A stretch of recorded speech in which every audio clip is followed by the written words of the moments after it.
Good morning students. आज हम लोग आचरण की सभ्यता जो चैप्टर हम लोग पढ़ रहे थे उसका आगे अध्ययन करेंगे। अपनी बुक को खोल लीजिए। आचरण का विकास जीवन का परम उद्देश्य है। आचरण के विकास के लिए नाना प्रकार की सामग्रियों का जो संसार संभूत शारीरिक, प्राकृतिक, मानसिक और आध्यात्मिक जीवन में वर्तमान है, उन सब की या सबका क्या एक पुरुष और क्या एक जाति के आचरण के विकास के साधनों के संबंध में विचार करना होगा। आचरण के विकास के लिए जितने कर्म हैं उन सबको आचरण के संगठनकर्ता धर्म के अंग मानना पड़ेगा। चाहे कोई कितना ही बड़ा महात्मा क्यों ना हो, वह निश्चय पूर्वक यह नहीं कह सकता कि यूं ही करो और किसी तरह नहीं। आचरण के सभ्यता की प्राप्ति के लिए वह सबको एक पथ नहीं बता सकता। आचरणशील महात्मा स्वयं भी किसी अन्य की बनाई हुई सड़क से नहीं आया। उसने अपनी सड़क स्वयं ही बनाई थी। इसी से उसके बनाए हुए रास्ते पर चलकर हम भी अपने आचरण को आदर्श के ढांचे में नहीं ढाल सकते। हमें अपना रास्ता अपने जीवन की कुदाली की एक एक चोट से रात दिन बनाना पड़ेगा और उसी पर चलना भी पड़ेगा।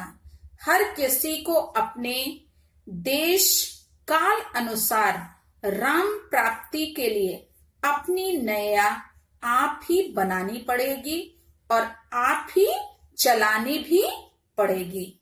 बहुत अच्छी बात बच्चों, इसमें सरदार पूर्ण सिंह जी ने बताया है कि मानव जीवन की उन्नति के लिए आचरण का विकास जीवन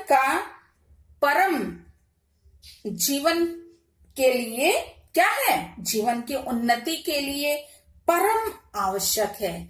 मतलब कि यदि हमें अपने जीवन में उन्नति करनी है, हमें विकास करना है, तो हमें क्या करना है? आचरण का विकास अत्यंत आवश्यक है।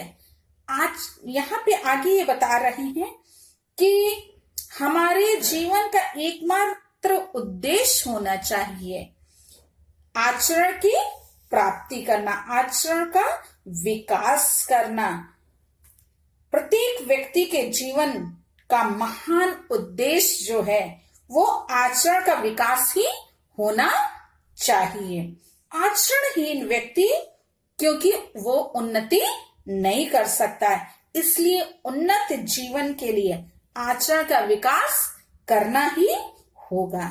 व्यक्ति अपना संपूर्ण मानव जाति के आचरण को विकसित करने के लिए शारीरिक, प्राकृतिक, मानसिक और आध्यात्मिक क्षेत्र में विद्यमान विभिन्न प्रकार के साधनों का प्रयोग किया जाना चाहिए उसके विकास के लिए। आचरण के विकास के लिए हमें उन सभी कर्मों को धर्म के अंतर्गत स्वीकार करना होगा जो आचरण का विकास करते हैं, मतलब जो हमारे आचरण के विकास में सहायक होते हैं, उस और हमें ध्यान देना होगा। इसमें ये बताना चाह रहे हैं कि आचरण के विकास की जो प्रणाली है उसे धर्म के अंतर्गत स्वीकार करके ही हम जीवन पथ पर सफलतापूर्वक आगे की ओर बढ़ सकते हैं। आगे सरदार पूर्ण सिंह जी कह रहे हैं कि आचरणशील महात्मा जो हैं वो क्या करते हैं, किसी दूसरे की बनाई हुई सड़क पर नहीं आते। मतलब कि वो स्वयं अपना मार्ग निकालते हैं। वे किसी प्रकार का अंधा अनुकरण नहीं करते हैं। ये नहीं कि आंख बंद करके जो जिस राह पे गया उसी के पीछे पीछे उसके पद चिन्हों को देख करके उसका अनुगमन करें, ऐसा भी नहीं करते हैं। वरन अपने विकास के लिए वो क्या करते हैं, वे स्वयं अपना मार्ग प्रशस्त करते हैं। इसी प्रकार हम भी पूर्व निर्धारित आदर्शों पर चलकर क्या करें, अपने जीवन के आदर्श को प्राप्त, यदि पूर्व निर्धारित हम आदर्शों पर चलकर अपने जीवन के आदर्श को प्राप्त नहीं कर सकते, हमें क्या करना होगा, हमें अपने आदर्श को खुद स्थापित करना होगा। यदि हम सदाचरण के मार्ग पर चलना चाहते हैं, ठीक है, तो हमें दिन रात परिश्रम करके अपने जीवन मार्ग का निर्माण स्वयं करना होगा। ये बताना चाह रहे हैं कि समाज के प्रत्येक व्यक्ति को अपनी परिस्थिति, स्थान और क्या बोलते हैं समय के अनुसार संसार रूपी सागर को पार करने के लिए अपने आदर्शों की नौका को स्वयं बनाना होगा और स्वयं ही उसे खेना भी होगा। मतलब ये कहना चाह रहे हैं यहाँ पे कि कोई बना बनाया सुनिश्चित मार्ग नहीं होता, वरन हर व्यक्ति को अपनी आवश्यकता और अपनी परिस्थिति के अनुसार उसका निर्माण स्वयं करना होता है और उस पर चलना होता है। बच्चों, हमें क्या करना होगा, अपने मार्ग को स्वयं खोजना होगा, तलाशना होगा। अपने समय, अपने लक्ष्य को ध्यान में रखते हुए इस संसार सागर से पार होने के लिए हमें क्या है, मोक्ष की प्राप्ति के लिए, उद्धार के लिए प्रयास करना होगा, परिश्रम करना होगा। तभी हम क्या कर सकते हैं, उसे प्राप्त कर सकते हैं। आगे देखते हैं, यदि मुझे ईश्वर का ज्ञान नहीं तो ऐसे ज्ञान ही से क्या प्रयोजन, जब तक मैं अपना हथौड़ा ठीक ठीक चलाता हूं और रूपहीन लोहे को तलवार के रूप में गढ़ देता हूं, तब तक मुझे यदि ईश्वर का ज्ञान नहीं तो नहीं होने दो। उस ज्ञान से मुझे प्रयोजन ही क्या, जब तक मैं अपना उद्धार ठीक और शुद्ध रीति से किए जाता हूं, तब तक यदि मुझे आध्यात्मिक पवित्रता का भान नहीं होता तो ना होने दो। उससे सिद्धि ही क्या हो सकती है, जब तक किसी जहाज के कप्तान के हृदय में इतनी वीरता भरी हुई है कि वह महाभयानक समय में अपने जहाज को नहीं छोड़ता, तब तक यदि वह मेरी और तेरी दृष्टि में शराबी और स्त्रीण है तो उसे वैसा ही होने दो। उसकी बुरी आदतों से हमें प्रयोजन ही क्या, आंधी हो, बर्फ हो, बिजली की कड़क हो, समुद्र का तूफान हो, वह दिन रात आंख खोले अपने जहाज की रक्षा के लिए जहाज के पुल पर घूमता हुआ अपने धर्म का पालन करता है। वह अपने जहाज के साथ समुद्र में डूब जाता है, परंतु अपना जीवन बचाने के लिए कोई उपाय नहीं करता। क्या उसके आचरण का यह अंश मेरे तेरे बिस्तर और आसन पर बैठे बिठाए कहे हुए निरर्थक शब्दों के भाव से कम महत्व का नहीं?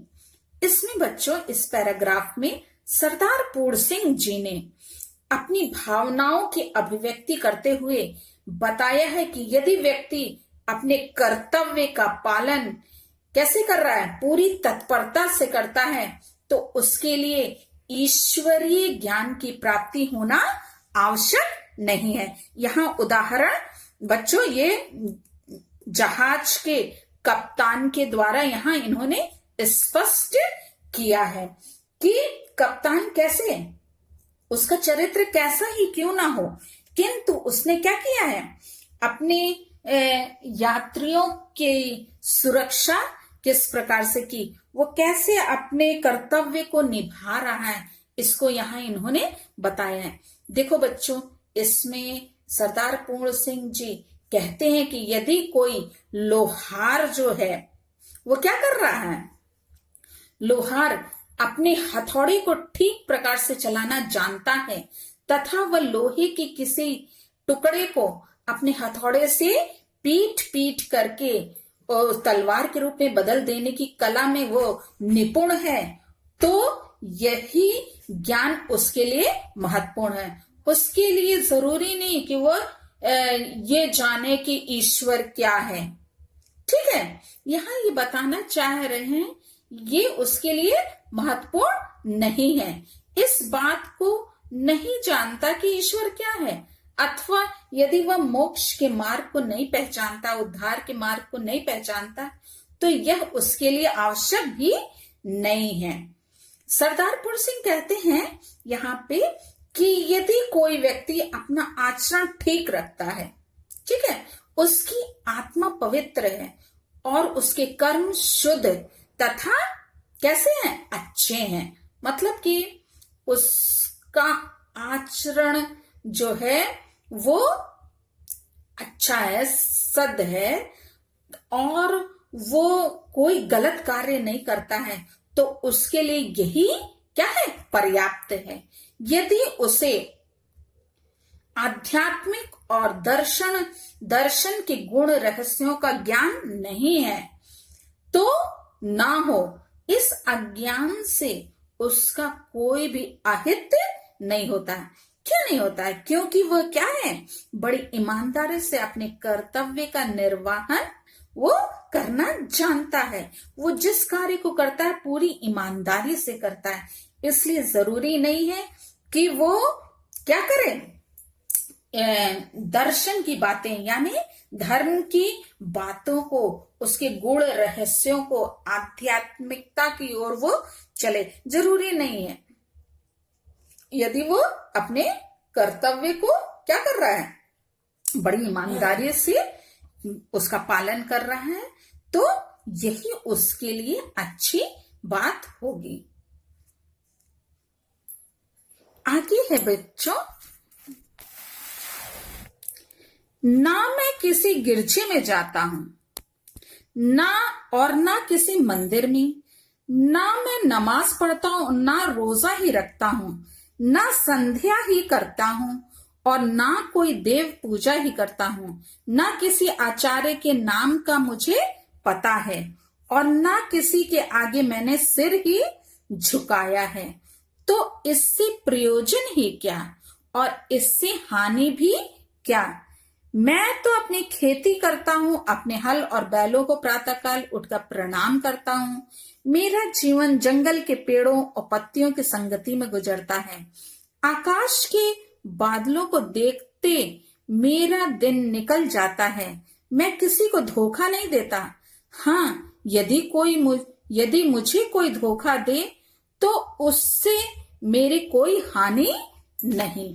यहाँ ये बताना चाह रहे हैं कि मैं ईश्वर भक्ति की ओर मैं नहीं लगा हूं, ठीक है। मैं गिरजे नहीं जाता, मैं मंदिर नहीं जाता, मैं नमाज नहीं पढ़ता, मैं रोजा नहीं रखता, मैं संध्या वंदन नहीं करता, मैं देवताओं की पूजा नहीं करता, मैं किसी ऐसे आचार्य या धर्म गुरु को नहीं जानता, और ना मैं किसी के सामने क्या हूं, शीश झुकाता हूं।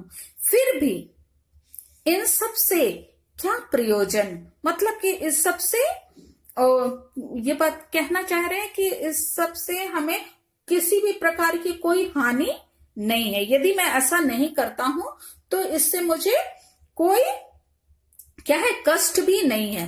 किंतु मैं क्या करता हूं, मैं रोजमर्रा के अपने कार्यों को बड़ी ईमानदारी के साथ करता हूं और मैं किसी को धोखा नहीं देता, मतलब मैं कोई गलत कार्य नहीं करता हूं। ये बच्चों बताना चाह रहे हैं कि ये जो व्यक्ति है वो कैसा है, अपने आचरण से वो क्या है, शुद्ध है, अपने कर्तव्य को वो जानता है और वो कोई गलत कार्य में लिप्त नहीं है। मेरे खेत में अन्न उग रहा है, मेरा घर अन्न से भरा है, बिस्तर के लिए मुझे एक कमली काफी है, कमर के लिए लंगोटी और सिर के लिए एक टोपी बस। हाथ पांव मेरे बलवान हैं, शरीर मेरा निरोग है, भूख खूब लगती है, बाजरा और मकई, छाछ और दही, दूध और मक्खन मुझे और मेरे बच्चों को खाने के लिए मिल जाता है। क्या इस किसान की सादगी और सच्चाई में वह मिठास नहीं जिसकी प्राप्ति के लिए भिन्न भिन्न धर्म संप्रदाय लंबी चौड़ी और चिकनी चुपड़ी बातों द्वारा दीक्षा दिया करते हैं। ये बताना चाह रहे हैं कि इस किसान का सादगीपूर्ण जीवन जो है और ईश्वर द्वारा दिए गए आशीष से कैसा परिपूर्ण है, मतलब उसको किसी बात की कोई कमी नहीं है। तो वो फिर क्यों अन्य लोगों के समान जो है, अन्य धर्म संप्रदाय में जो है, जो कि लंबी चौड़ी व्याख्यान करते हैं, उपदेश देते हैं और चिकनी चुपड़ी बातें करते हैं, ऐसी में वो क्यों लिप्त हो। वो बताना चाह रहे हैं कि यदि जीवन सादगीपूर्ण हो, सच्चाई से भरा हो, तो ये सब करने की कोई आवश्यकता नहीं है। हमें अपने जीवन को सच्चाई के मार्ग पर बस ले जाने की आवश्यकता है। ईश्वर खुद ब खुद आपके जीवन को क्या करेंगे, अच्छा बनाएंगे, किसी बात की कमी होने नहीं देंगे। आपका घर परिवार क्या होगा,